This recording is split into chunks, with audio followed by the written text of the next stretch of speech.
Inomi Maluleke, milangute channel ya Uswikotise Kuyini, ikombela mi subscribe, mi like, mi tlhela mi commenta. Inkomu.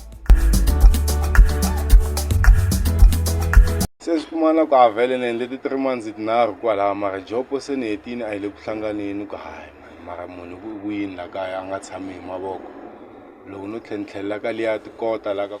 ni endla kona tintangu avele tintangu tona rhunga whether hahili ya vasati teki ina swi kota ku ni swi lunghisa swi vuya a layinini straight se ni nge tshike butiku mata ni vone swin'wana business xewani amamukela ka nongonoko wa hina wa Uswikotise Kuyini ma tshame na yena THROUH Hendricks. Loko mi nge se subscribe kombela mi subscribe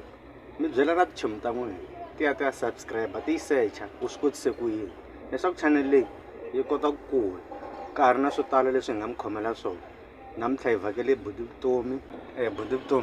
hayi buti minjhani hi pfukile minjhani hi kombela mi xeweta vavoni va Uswikotise Kuyini. Minjhani vavoni va Uswikotise Kuyini Vutomi Baloyi loyi a vulavulaka van'wani va ni tiva hi mathebula va la hi nga nghena xikolo swin'we a hi sunguleni hi ku vhele ni tiva mi kha mi rhungisa tintangu mi rhwalela mathyaka for recycling na swa tikota swi sungule njhani swilo leswi? Ku ri loko ni sungula so buti ni te vhele ni ta ni vuya Pitori ma 2020 loko sungula ti covid ni twisa ku job a ta ha ri kona ka ha hlangani vhele munhu a ta a hume ku endleni ka khosonyana xa plumbing xa ti 3 months se swi kumana ku a vhele ni endle ti 3 months tinharhu kwala mara job se ni hetini a yi le ku hlanganeni ku hayi mara munhu ku yini la kaya a nga tshami hi mavoko loko no tlhentlhelela ka liya ti kota la ka khona liya because a ku na munhu still again mavona ni tlhelela ka khona liya ti kota ni va busy so ni swi vona ku hayi mani ka ha ri na recycling la kaya cause a ni ri le Pitori a ni ri koho a ni swi vona vanhu va fayela mabodhlele va recycla swikotele va ndla hi just for living mali ya kwala na kwala ku at least va kota ku xavanyana swin'wana so ni twisa ku hawa munhu hi ku la kaya a swi na market ngopfu a swi na vanhu lava nga busy ngopfu hi swona mina ni nga kota ku ndla ni va ni karhi ni pusha ku na me ni pushanyana hi something extra money leyi hi nga kota ku ni back up lana la meanwhile na ha ri busy ni business so kusuka lani ni swi vona ku okay hawa business leyi le ku fambeni ya tikota munhu ti bayisela tikota ti chips why ni nga edapinyana na tintangu ku na xikili xa ku rhunga tintangu ni na xona mavona ni edapa na tintangu a vhele tintangu tona rhunga whether hahili ya vasati teki ina swi kota ku ni swi lunghisa swi vuya a layinini straight mavona whether formal shoes ini ku ri mintirho ya liya mavoko hawa swi swa n'wina i swi swa hina se ku ni twa mi ku a mi ye hala Pitori mi endla swa plumbing hi lero loko mo tshuka mi kume ntirho wa plumbing swilo leswi mi nge he pfuki mi swi endlile business ni nge tshike butiku mata ni vone swin'wana business i xigojinyana xin'wana a ni twisi ku ni nga swi vekisa njhani ku ri business ya backup swinene ma vona munhu loyi a va ri ku tirheni loko va a kota ku a tlhela a ndla na business nkarhi wun'wani swi endla ku mali leyi ya wena ya salary yi kota ku yi tirhanyana swin'wana swa imported nyana swa le kaya or kun'wana ma vona swi ku pusha in life hi ku mali ya ku tirha ntsena loko se n'hweti ya hela sometimes va nge swikweleti ndeni ma vona a ya ha vi enough hi ndlela leyi ene a hanya kwalani swilo hinkwaswo swi ndla hi yoho amount ya ma vona so business yi ndla ku munhu even though mi kuma ku i business yitsongo ku fana leyi ya ti chips ni na nkarhi wun'wani ko ta munhu wun'we nkarhi wun'wani ra pela mi kuma ku a ku tangi munhu mara a ni give up hi mhaka hina swi tiva ku a ku na ntirho lowu ni nge le ku tirheni this moment ni fanele no pusha ku na mehe ni tlela ni va ni ri na xinkwanyana ni nga yi ni ya tshova swilo swa vanhu or ni tikuma ni ndle swilo swa crime swa ku huma ndleleni ma vona ni va safe kwalano ku a ni karhati ngopfu munhu So business leri ri na vito kumbe a swi za swi langutisiwa leswiya? Business leri ku ya hi ndhawu leyi leswi a yi ri hi swona nkarhi lowa loko ni sungula ni yi belela vhele a ni yi belele hi ndlela nyana yin'wana ya ku ni yi vekele swipulangani, so a ni yi rhendzele swipulangani ma vona yo a yi nga ha na viti total. Se mamisa un'wana a vona swipulanga leswiya the way swi nga yimisa xiswona hi ndhawu leyi misa loyi why ku ndzi nga ri le ntshaveni nyana loko yimele henhla nga ko ntshaveni ku tumberiwe swin'wana le ngomeni nyana, so ma yi vona se damala ndhawu leya wemfula le ngomeni la le ntshaveni ku tshama ku tele majita mana ma vona hi ndlela leya se gina ku ma ku le ntshaveni le ngomeni na sweswi va tiva ku le ntshaveni va le ntshaveni le ngomeni ku tshama madoda ntsena na yini ende a ko va hi ndlela liya va ta na vavasati na yini va ta tshama na vanhu van'wana ma vona va supporta business a ni ma vona ku business i yitsongo yo kula. So hi ku vhele hi vulavule hi swinharhu la swi leswi a hi ngo maybe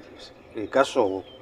lexi xi antswaka ka leswa swin'wana hi ku nghenisa mali xi amabusiness lama loko ya ri so ni ngo xa ku nghenisa mali xa ku antswanyana ma vona ku mo especially ku fana la ka makhelani la ka makaleni la loko va ku ri busy swa swi kota nkarhi wun'wani swa ku fana na vo ti-chips na yini na ti-KOTA hi ku ti-fast food swi nghenisa mali nyana ma vona mara during the week mi kuma swi nga vi busy hi ndlela liya cause tintangu ni nge ti vuli ngopfu vanhu vo tala va na to tintangu ta ku la ku repair-iwa mara va prefera ngopfu ku xava tinyuwana loko mi kuma ku maybe yi jokini na vona ka se yi karhela hawu nxanyana ni nge yi rhungisi ma vona tintangu ti slowly nyana mara to ti na hayi market nyana hayi demand ya ku loko maybe munhu o tisa timbirhi tinharhu ta ni pfuxa nyana for nkarhi nyana wa ku leha because a ni to price ya to yi le henhla mara va ti KOTA ti-fast foods kwala na kwala munhu i khome 10 rand a n'wi endlela ma vona 15 rand i mali leyi maybe munhu a tshamaka a ri na yona mara nkarhi wun'wani maybe 40 rand 50 rand ya kwala na kwala ya ka nga rhungisa tintangu mi kuma va nga na yona ma vona. So business leri kahle mo ti tirhela miri wani kumbe ku na lava va mi pfunaka? Business leri sweswiwa a ku na munhu loyi a ni pfunaka a ku na sponsor kumbe kumbe investor yini munhu loyi a nga ri fanda ku ri a ri nga ta va so no lwa mehe ku ri ze ri va so ni zama ku lwela laha na laha ni phecha laha ni phusha ni kuma mazenge kwalomo swikala pulanga ka misa lowani wa ka miyela wa swikala pulanga ndlela liya nguma ku lani no va ni karhi ni lwela ku at least ndhawu yi va yi ka yi languteka ma vona in future hi kota ku aka miako na yena. Se loko mo va mi kha mi lava ku pfuniwa ka swa recycling na ti-KOTA na ti-chips kumbe kambe leswa swin'wana swa vunharhu tintangu ya swona ya so se loko mo va mi kha mi lava ku pfuniwa mi nga lava ku pfuniwa ka swi na loko munhu o va a ku tshuka a lave ku ta ni pfuna ngopfu a ngo investa ka ngopfu ka ti-chips na ti-KOTA na spaza shop kumbe tech shop because hi kota ku khoma ti-cold drink na yini ti-airtime swilo swa ku fana na malekere mati ni a ni ma vona ku loko munhu a kulanyana na refreshment yin'wana after more especially KOTA munhu loko a hete ku dya KOTA fanka nwa vo ma-cold drink nyana a tshamini ma vona ku hi lungisa ndhawu yi va xapu ku va na ti-seat ta enough ndlela liya. Sure, Fariki ka nkarhi wa sweswi u langutise show ya Uswikotise Kuyini. Ni kombela mi va subscribela, mi va likeela, mi va followa, mi comment. Loko mi lava ku pfuniwa hala ka recycling ti-challenges leti mi hlanganaka na tona hi ti hala ka recycling ti-challenge leti tikaka ngopfu i transport because loko n'we mi kuma ku mi swi compile-ini swilo leswiya mi stockpile-ini mi veka kwala mi tekaka kona mi ya hlupha ngopfu i transport ma vona hi lexi na hina xi hi hluphaku hi hlupha hi transport ku a ni swikalo swa koho swi le kule swi le vudzanini le se laha hi nga kota ku loko kuma transport hi nga kota ku hina hi stockpile swi tele and then hi ti yisela vudzanini hi ti chelela petrol swi vanyana less hi ku petrol maybe kumbe diesel ya ma 600 ma vona ku hi nga hi pusha for a long time hi va hi yise ti-load ta ku vona a dzanini mara loko mi kuma ku hi stockpiling so swi tele hi laha munhu wa transport mi kuma ku hi tlhela hi n'wi nyika maybe half ya mali ya or a tlha teka hinkwayo mali ya hina hi nga stockpile ma vona ene maybe 3 n'hweti hinkwawo ntirho lewa hi ya fika teka mali liya hi siku rin'we ma vona ku swi endla ku mi ta kuma ku a mi tirhi miri wa a mi tirhi miri wana la tlhela ka hana lava mi ma vona mi tirhaka na vona va la ku hola na khampani yi faneke yi va na something mi va na ti-worksuit mi va na tibutsu mi va na swimandlamandla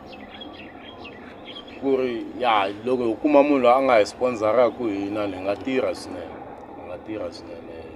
hi safety na equipment ya ku fana na vehicle hi yoho yi nga transportation hi yoho yi nga very important so hi ku angarhela mabindzu lama hinkwawo mi lava ku ma vona ma fike kwihi ka malembe lama taka ku vulavula ntiyiso ma vona mabindzu lama ma next a ni ngo maybe kumbe ni ku jaha ngopfu kumbe ni ku ni le ka xipidi lexa xa hina na swi tiva ku business yi na ku tika ma vona ya tika yi laha mbilu cause la ka me ni kule va karhi va endla yoho business that's why na me ni ze ni dlina kun'wana ku haku moho ni pusha business swa mintirho swa ala or ngati ya ka hina i ya business ma yi vona ni dlina ni pusha yoho ya le ya business se mara ni tele ku ni ya ni ya languta ni swi vona ku okay me in future loko no va ni ku ni phandini ni right hambi no va ni kuma maybe ni ri na ti-franchise ta mena me ku fana na vo KFC McDonald kuma ku ni sungule netso ma vona hi ku na vo va sungule kwala ko va mhaka ya ku va ve na ti-challenges ta ku tala and then va kota ku ti amukela ma vona a va zangi va hela matimba so leta ku loko na mina tsuka maybe ni fane na ti-KFC ta lete ti-fish and chips company ma vona na vo va sungule ku fana hina so even though I'm ko va ndzhaka 40 years mi kuma maybe se na 70 something me or 60 something yi ta va yi ri sharp because me na mani swi tiva ku business leyi a ni yi lavi ni rush unless loko fika investor yi ku hayi vona ndhawu leyi hi ku i space xa kahle and target yi sharp hi le kusuhi na hardware hi le kusuhi na club laniwa na tavern yinini ma vona ku ta vanhu vo tala hala va xavisa swakudya swa tihuku yinini ma vona ku yi njhani hi nga kota ku hi sort of xidorobanyana hi nga kota ku hi va hi ma vona yi cinca and then hi ndla swilo swa ku tala cause na entertainment center a ni yi lava laha in future me leswi ni swi vonisaka so cause n'wamito a hi na ndhawu ya entertainment loko ho kota ku hi va hi kuma maybe kumbe hi ba holo ma vona holo leyikulu ne endla holo leyikulu and then laha hi hoxetela ti-plasma hi xavetela michini ya ti-slots gaming yinini yi hoxiwa laha hi hoxa ATM ku ri like sort of gambling center nyana mara yi ri ya entertainment lani vafana lava na yini snooker score ti-table soccer score loko va vuya swikolweni va swi tiva okay va ta laha ma vona va tlanga ti-TV game leswi ti-PlayStation leswi hi less price nyana tlhela ku va na internet cafe kwalaho vanhu va photocopa va ndla yini me ni vona nga ku nga va ro business ra high demand ku tlhela ku va ku dyiwa hi ndlela yaleyi ku rhungisiwa tintangu hi ndlela yaleyi phela na ti-sneaker wash na hi endla na hlantswa titeki ti va right so la ku ya ku pfaleni mo ni nghenanyana laha ka swa tikota na ti-chips se loko tisele ti-chips leti mi swendlisa ku yini let's say ti-chips tisele nkarhi wo tala ko ku vhele matirhelo ya mehe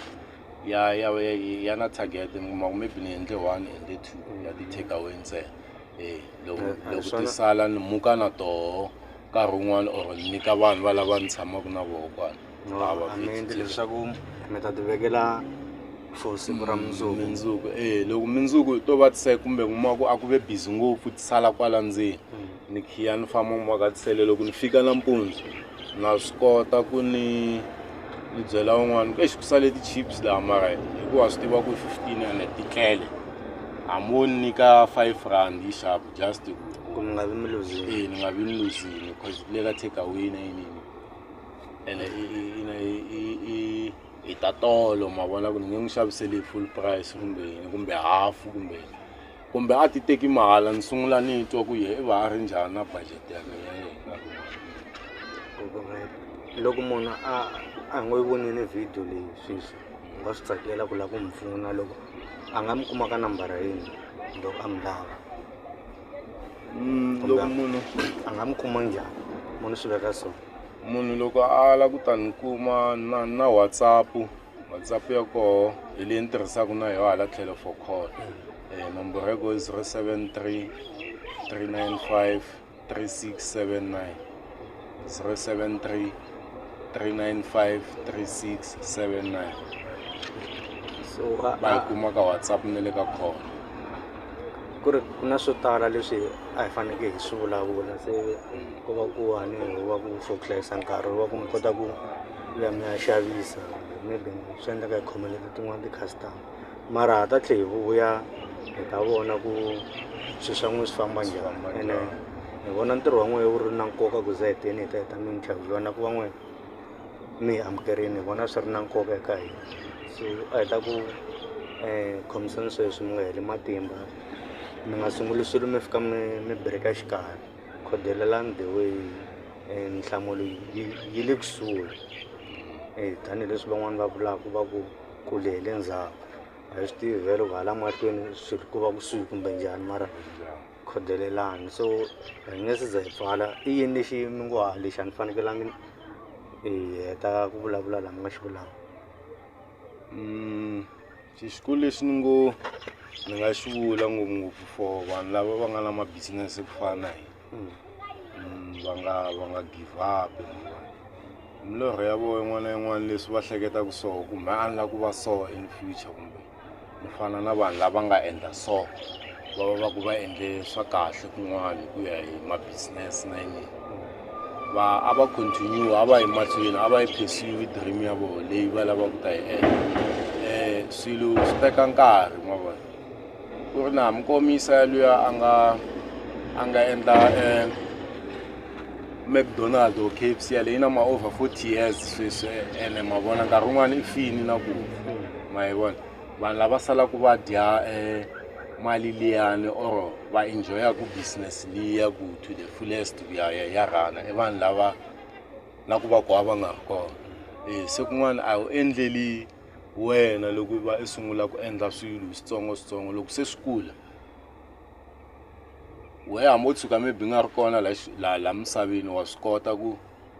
van'wani va kota ku va hanya hi swona a wu endleli wena i va endlela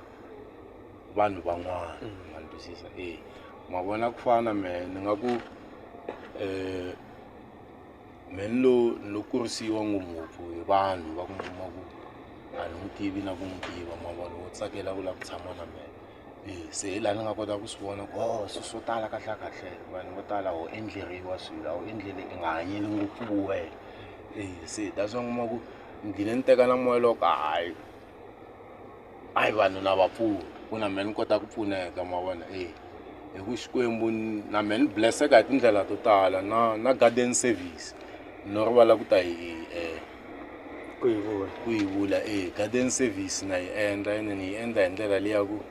ni designela mablomu yini kwala nyangweni wa yindlu tlhelo ka yindlu ma vona swi endlela or jarata hinkwaro loni na swi kota ku mixava loni hi ku helela ti-pilot na le ta ko bondlelo le ra ko le ra me endlela yo va sharp hinkwako level ku ri mablomu na tsema yini ma vona garden service ni ba ku helela hinkwaro khomela mfethu ne na branch cutter swi kota ku loko maybe byanyi byi ri henhla hi fika hi byi tsema ma vona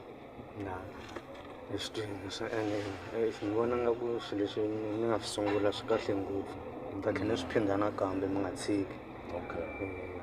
Hina hi rhandza ku khensa swinene.